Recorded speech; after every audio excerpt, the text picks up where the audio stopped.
Okay, this is going to be reading Sura 12. And this Sura, let me find it here. This Sura is called Joseph or Yusuf. And it starts like this. So I'm just going to read through this and kind of go from there. It says, "In the name of Allah, the compassionate, the merciful, indeed we have revealed it, a Quran in Arabic, so that you may understand." Okay.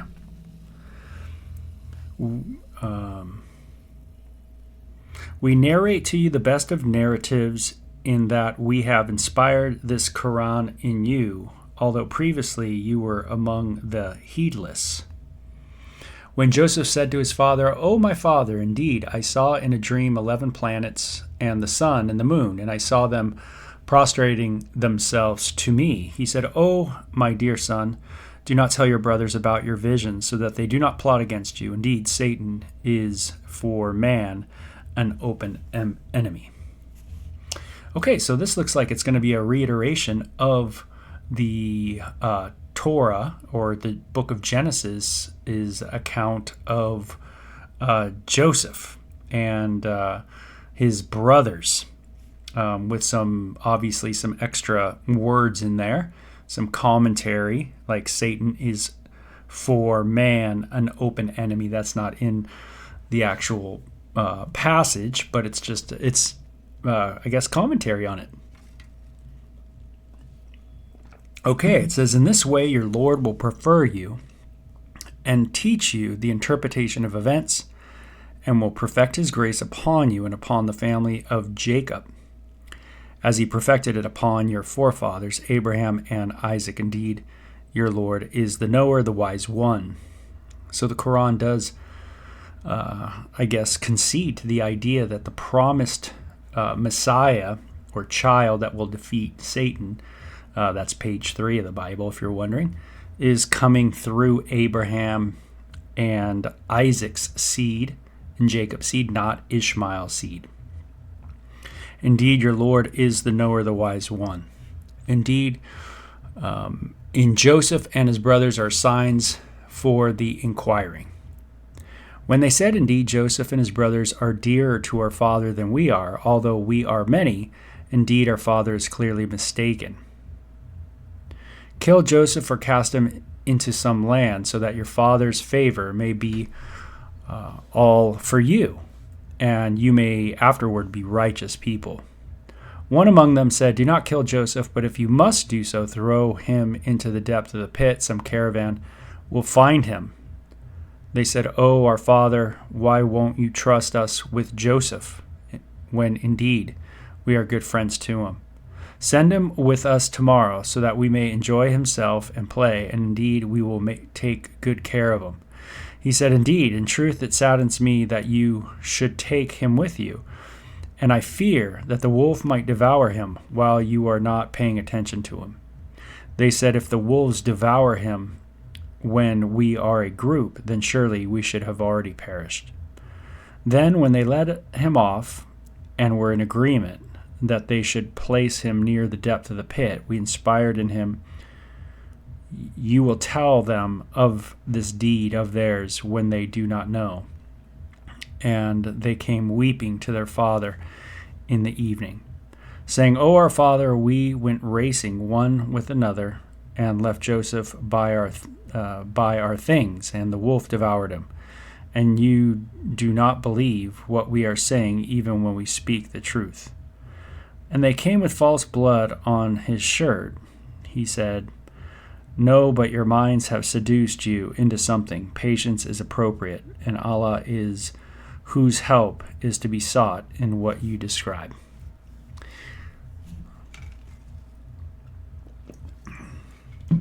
And there came a caravan, and they sent their water drawer, and he let down his pail. He said, "What a stroke of good fortune! Here is a young man." And they hid him as a treasure, and Allah was aware of what they did. And they sold him for a low price, a number of dirhams, and they attached no value to him. And the Egyptian man who bought him said to his wife, "Receive him honorably. Perhaps he may be useful to us, or we may adopt him as a son. In this way we established Joseph in the land so that we might teach him the interpretation of events." And Allah was prominent in his career. And Allah was predominant in his career, but most of mankind do not know. And when he reached his prime, we gave him wisdom and knowledge. In this way we rewarded the good.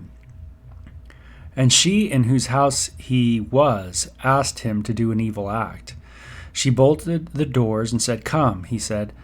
And he said, "I seek refuge in Allah. Indeed, he is my Lord, who has treated me honorably. Indeed, wrongdoers never prosper." She indeed desired him, and he would have desired her if it had not been that he saw the argument of his Lord. It was this way so that he might ward off evil from him and lewdness. Indeed, he was our chosen slaves. So just like prior surahs, the word slave comes up.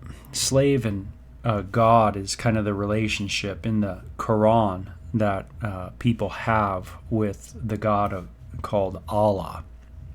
You are a slave of Allah. This is a really interesting account just because of Genesis, just because it kind of has a little extra,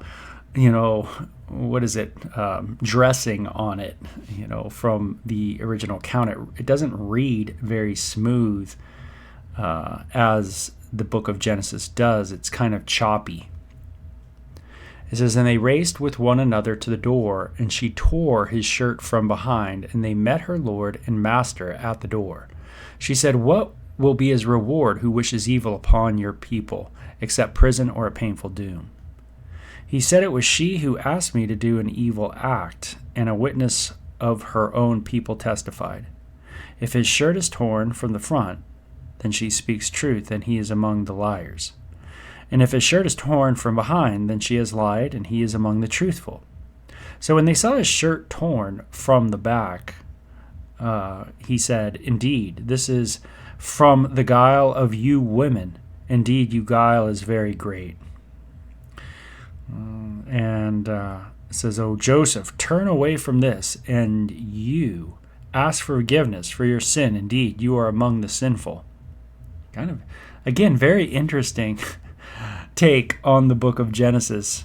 The hit on women, on all women, it sounds like.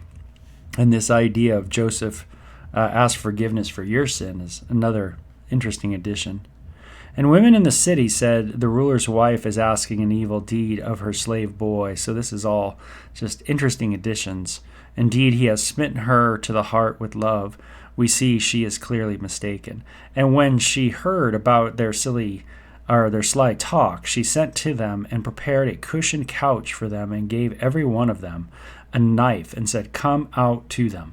And when they saw him, they praised him and cut their hands, exclaiming, 'Allah is blameless.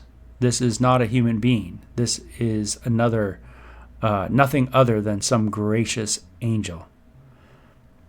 She said, 'This is because of whom you blamed me. I asked an evil act of him, but he abstained.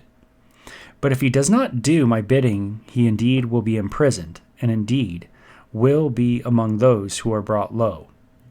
He said, 'O my Lord, prison is preferable to what they are urging upon me. And if you do not fend off the wiles from me, I will get close to them and become one of the foolish.' So his Lord heard his prayer and fended off their wiles from him. Indeed, he is the hearer, the knower. And it seemed good to them after they had seen the signs to imprison him for a time. And 2 young men went to prison with him. One of them said, 'I dreamed that I was pressing wine.' And the other said, 'I dreamed that I was carrying upon my head bread of which the birds were eating. Explain to us the interpretation, for we see you are among those who are good.' He said, 'The food that you are given will not come to you without my telling you the interpretation before it comes to you. This is what my Lord has taught me. Indeed, I have forsaken the religion of people who do not believe in Allah and are unbelievers in the hereafter.' And I have followed the religion of my fathers, Abraham and Isaac and Jacob. It never was for us to attribute anything as partner to Allah. This is the bounty of Allah to us and to mankind, but most men do not give thanks. So it's definitely like other books in the Quran where it takes the Torah and it basically puts Allah and that Abraham, Isaac, and Jacob are all true followers of Allah.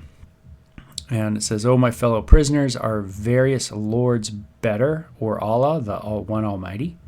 Those whom you worship besides Him are just names that you have named, you and your fathers. Allah has revealed no justification for them. The decision rests with Allah alone, who has commanded you to worship no one except Him. This is the right religion, but most men do not know. O my two fellow prisoners, as for one of you, he will pour out wine for his Lord to drink, and as for the other, he will be crucified, so that the birds will eat from his head. In this way is the case about which you inquired judged." This is really interesting. Crucifixion all the way back then. I'm not sure if this is historically true or not. As far as my understanding of crucifixion, it was more of a Roman invention. But this would be a lot farther back than Rome. So I don't think crucifixion was actually around at this time. And this is obviously not in the book of Genesis. This is what we would call a kind of just an addition to the story, almost like fan fiction, if you will. Just a kind of an additional comment, kind of like the Gnostic Gospels with the Gospel accounts, Matthew, Mark, Luke, and John. The Gospel account, the Gnostic Gospels have these interesting kind of fairy tale-ish feel to them, and that's kind of what fan fiction is. And it says, "And he said to one of the two who knew would be released, mention to me in the presence of your Lord, but Satan caught him to forget to mention it to his Lord. So he stayed in prison for some years. And the king said, Indeed, I saw in a dream 7 fat cows, which 7 lean cows were eating, and 7 green ears of corn and others dry. O notables, explain my vision for me, if you can interpret dreams. They answered, Confused dreams, and we are not knowledgeable in the interpretation of dreams. And he and the two who was released and finally remembered said, I am going to announce to you the interpretation, therefore send me forth. Joseph, O you truthful one, explain to us 7 fat cows from which 7 lean cows were eaten and the 7 green ears of corn and others dry, so that I may return to the people so that they may know. He said, You will sow for 7 years as usual, but what you reap, leave in its ear, all except a little that you eat. Then after the 7 hard years will come, which will devour all that you have prepared for them, except a little of what you have stored. Then after that will come a year when the people will have plenteous crops, and they will press. And the king said, Bring him to me. And when the messenger came to him, he said, Return to the Lord, and ask him what was the case of the woman who cut their hands. Indeed, my Lord knows their guile. He said, What happened when you asked Joseph to do an evil act? They answered, Allah is blameless. We know nothing evil about him. The wife of the ruler said, Now the truth is out. I asked him to do an evil act, and he is surely of the truthful. From this he may know that I did not betray him in secret, and that surely Allah does not guide the trap of the betrayers. I do not acquit myself. Indeed, the soul commands one to do evil, except when the Lord has mercy. Indeed, my Lord is forgiving and merciful. And the king said, Bring him to me, so that I may have him work for me. And when he had talked with him, he said, Indeed, you are today established in our presence and trusted. He said, Set me over the storehouses of the land. Indeed, I am a skilled caretaker. In that way we gave power in the land to Joseph. He was the owner of it where he pleased. We reach those whom we will with our mercy. We do not lose the reward of the good. And the reward of the hereafter is better for those who believe and fear Allah. And Joseph's brethren came and presented themselves before him, and he knew them, but they did not know him. And when he provided with them their provision, he said, "Bring a brother of yours from your father to me. Do not see that I fill up your food supply, and I am the best of hosts. And if you do not bring him to me, then there will be no food for you with me, nor will you draw near." They said, "We will try to win him from his father. That we will surely do." He said to the young men, "Place their goods in the saddlebags, so that they may know it when they go back to their people, so they will come again." So when they went back to their father, they said, "Our father, the supplies have been denied us. So send our brother with us, so that we may obtain the food. Surely we will guard him well." He said, "Can I trust him with you except in that way that I entrusted his brother to you previously? Allah is the best guardian, and he is the most merciful of those who show mercy." And when they opened their belongings, they discovered that their goods had been returned to them. They said, "Oh, our father, what can we ask? Here are our goods returned to us. We will get provision for our people and guard our brother, and we will have the extra provision of a camel load. This is a light measure." He said, "I will not send him with you until you give me an oath in the name of Allah that you bring him back to me unless you are surrounded." And when they gave him their oath, he said, "Allah is watching over what we say." And he said, "Oh, my sons, do not go in one gate. Go in by different gates. I cannot help you in any way against Allah. Indeed, the decision rests with Allah alone. In him I do put my trust, and in him let all the trusting put their trust." And when they entered in the manner which their father had commanded, it would have not helped them in any way against Allah, but it was a need of Jacob's soul which he satisfied in this way, and indeed he was a Lord of knowledge, because we had taught him, but most of mankind do not know. And when they went in before Joseph, he took his brother to him, saying, "Indeed, I, even I, am your brother, therefore do not sorrow for what they did." And when he provided them with their provision, he put the drinking cup in his brother's saddlebag. And then a voice cried, "O camel riders, indeed, you are surely thieves." They called out, coming toward them, "What is it that you have lost?" And they said, "We have lost the king's cup, and he who brings it will have a camel load, and I am answerable for it." They said, "By Allah, you know well that we did not come to do evil in the land. We are no thieves." And they said, "What will be the penalty for it if you are liars?" And they said, "The penalty will be for it, and he in whose bag is found is he the penalty for it. In this way we repay wrongdoers." Then he began to search with their bags before his brother's bag, and he produced it from his brother's bag. "This is what we contrived for Joseph. We could not have taken his brother according to the king's law unless Allah willed. We raise by grades those whom we will. And over every lord of knowledge there is no one who is more knowing." They said, "If he steals, a brother of his stole before." But Joseph kept it secret in his soul and did not reveal it to them. He said, "You are in a worse situation, and Allah knows best what you claim." They said, "O ruler of the land, indeed, he is very aged father, so take us one instead of him. Instead we see that you are among those who do kindness."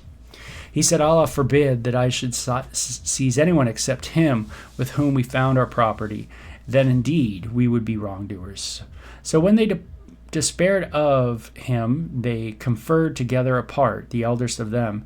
"Do you not know how your father took an oath from you in Allah's name, and how you failed in the case of Joseph previously? Therefore I will not leave from the land until my father gives permission, or Allah judges me. He is the best of judges. Return to your father and say, 'O our father, indeed, your son has stolen. We testify only to what we know. We are not guardians of the unseen. Ask the town where we were, and the caravan with which we traveled here. Indeed, we speak the truth.' He said, 'No, but your minds have seduced you into something. Patience is appropriate. It may be that Allah will bring them all to me. Indeed, he, and he alone, is the knower, the wise.' And he turned away from them and said, 'Alas, my grief for Joseph!' And his eyes were whitened in the sorrow that was suppressing. And they said, 'But by Allah, you will never stop remembering Joseph until your health is ruined or you are among those who perish. He said, I expose my distress and anguish only to Allah, and I know from Allah what you do not know. Go, O my sons, and seek news about Joseph and his brother, and do not despair of the Spirit of Allah. Indeed, no one despairs of the Spirit of Allah except disbelieving people. And when they came before him, they said, O ruler, misfortune has touched us and our people, and we bring only poor goods. So fill up the food supply for us, and be charitable to us. Indeed, Allah will repay the charitable. He said, do you know what you did to Joseph and his brother in your ignorance? They said, it is indeed you who are Joseph. He said, I am Joseph, and this is my brother. Allah has shown us favor. Indeed, he who fears Allah and endures, indeed, Allah does not lose the wages of the kindly. They said, by Allah, indeed, Allah has preferred you above us, and we were indeed sinful. He said, have no fear this day, may Allah forgive you, and he is the most merciful of those who show mercy. Go with this shirt of mine, and lay it on my father's face. He will become a seer and come to me with all your people. Then the caravan departed their father and said, indeed, I am conscious of the breath of Joseph, though you call me senile. And they said, by Allah, indeed, you are in your old delusion. Then, when the bearer of good news came, he laid it on his face, and it became a seer once more. He said, did I not say to you that I know from Allah what you do not know? They said, O our Father, ask forgiveness for our sins, for indeed we are sinful.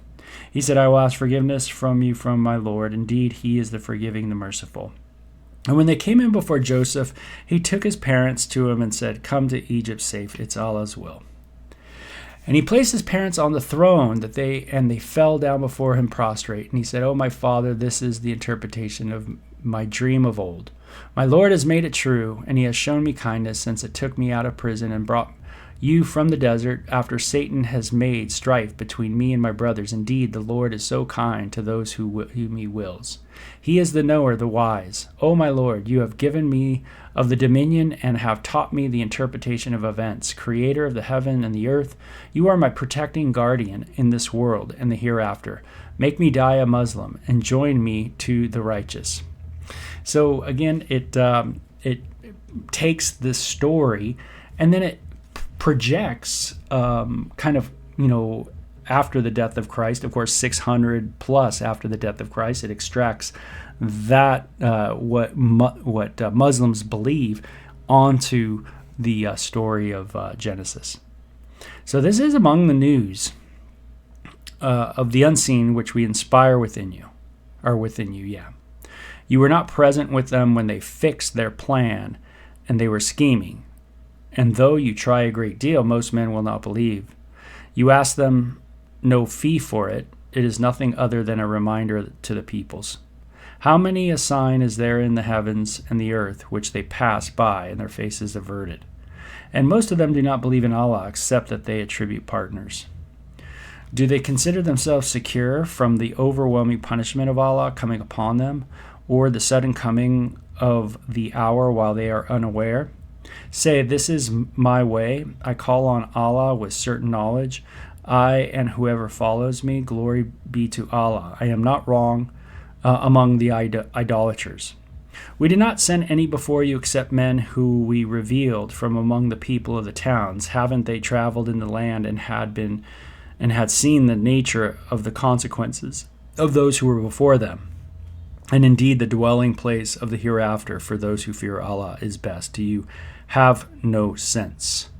Until when the messengers despaired and thought that they were denied, then our help came to them, and those whom we willed to save were saved, and our wrath cannot be warded off from the guilty.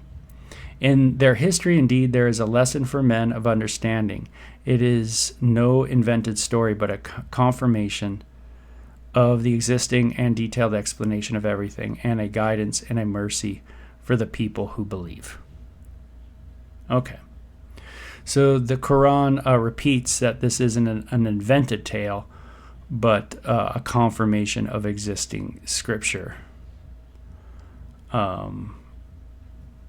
So anyway, that is Joseph in the Quran, and that is Surah 12. So let me get rid of that HUD part 3 because that's old. So it's just Surah 12, and that was 1 through, let's see, what did we get to? We got to 111. So that's what we got to, 111. Finished it up. Anyway, there's the reading of it. Again, nothing like the original, man. I mean, read the book of Genesis if you really want the account.